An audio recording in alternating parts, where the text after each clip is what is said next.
Hello students, today we are going to discuss about chapter 1 of political science, that is understanding diversity. Here this chapter in the form of short notes. So now we understand this chapter point wise. So the first point is, from nature mankind inherits a variety of things.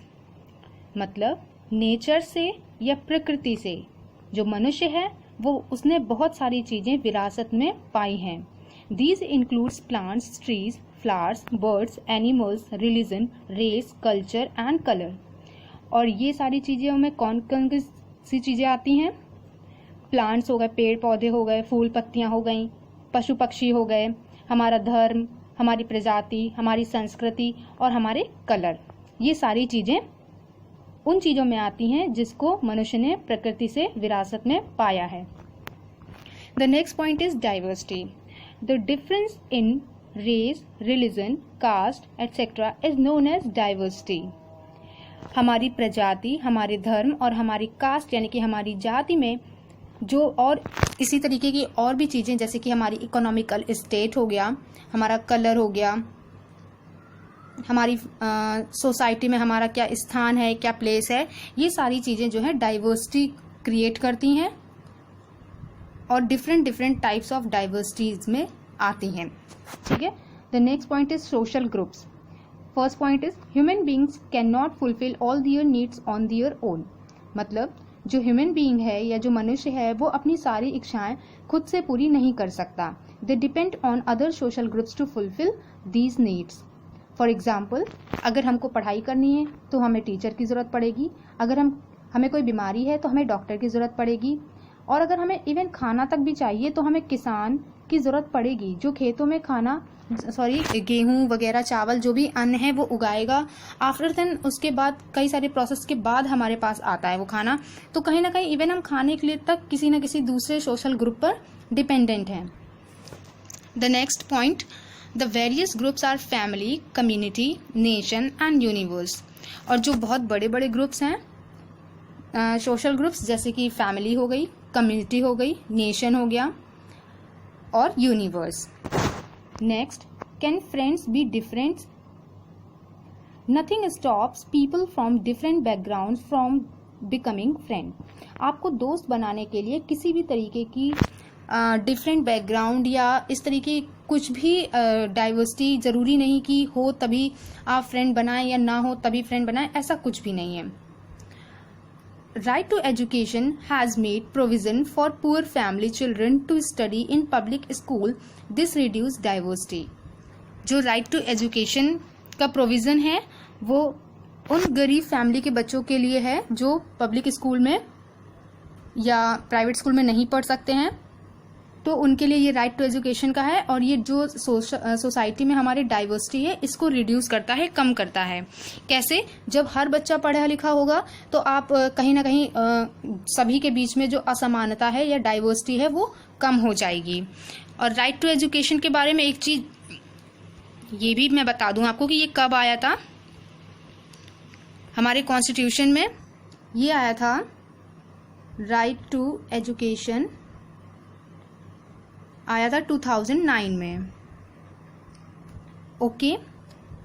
4 अगस्त 2009 को ये right to education आया था और ये हमारे constitution में article number 21 के ए part में लिखा हुआ है कि 6 से 14 साल तक के सभी बच्चों को शिक्षा का अधिकार है और इसके तहत उनको फ्री में एजुकेशन दी जाएगी.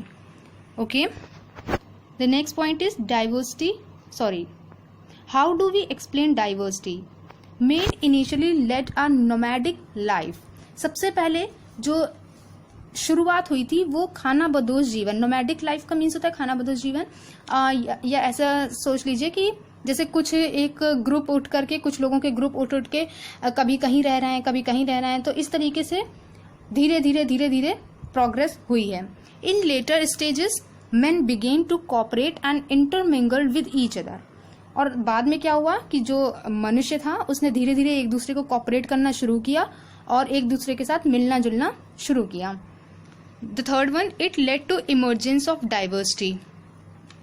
और कहीं ना कहीं इसी ने डाइवर्सिटी का उदय किया या शुरुआत किया।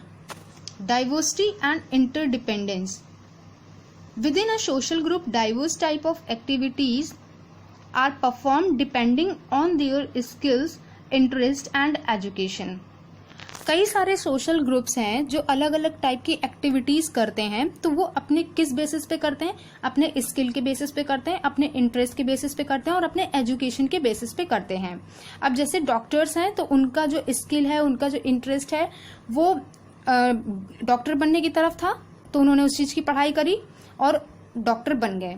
तो अब वो जो एक्टिविटी रहेगी उनकी क्या रहेगी कि जो जितने भी बीमार लोग हैं उनको ठीक करना। और इसी तरह टीचर्स जो बनते हैं वो अपने स्किल और अपने इंटरेस्ट के अकॉर्डिंग बनते हैं और वो उसी चीज की पढ़ाई करते हैं। फिर the next one, to fulfill one's needs people depends on other. लोगों की जरूरतों को पूरा करने के लिए दूसरों के ऊपर निर्भर रहना पड़ता है। With the onset of globalization, globalization की शुरुआत के साथ में ही the concept of interdependence between diverse area has got a boost. जो डाइवर्स एरिया के बीच में जो इंटरडिपेंडेंस का कॉन्सेप्ट है वो बहुत तेजी से आया। Unity in diversity. Unity in diversity अपने आप में एक फ्रेज की तरह भी काम करता है कि विविधता में एकता। ये हमारी कंट्री के लिए बोला जाता है क्योंकि हमारी कंट्री में डिफरेंट टाइप के लोग रहते हैं, डिफरेंट रिलीजन के, डिफरेंट कास्ट के, और इन सब के बावजूद भी हम लोग क्या कहलाते हैं? इंडियन कहलाते हैं। तो यूनिटी इन डाइवर्सिटी ये हमारी कंट्री के लिए बहुत फिट बैठता है।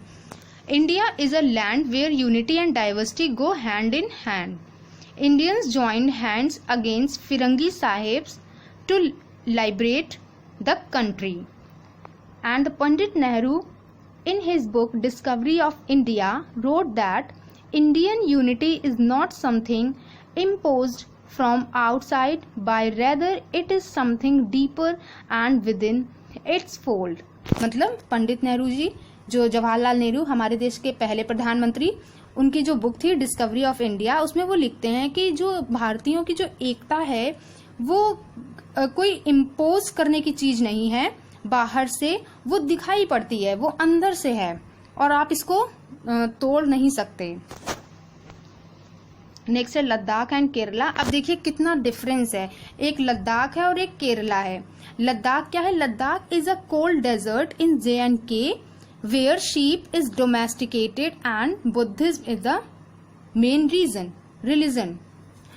जो लद्दाख में क्या है, सबसे ज्यादा ठंड पड़ती है और वहां पे जो शीप होता है वह मतलब लोग जो है अपना पालतू जो जानवर है वहां का शीप है और उससे काफी सारा अर्न करते हैं पैसा। और जो बुद्धिज्म है वहां का मेन रिलीजन है। जबकि केरला क्या है? साउथ इंडिया में है और वहां पे बहुत सारे रिलीजन, वहां क्रिश्चियन भी हैं, हिंदू भी है, मुस्लिम्स भी हैं, है ना।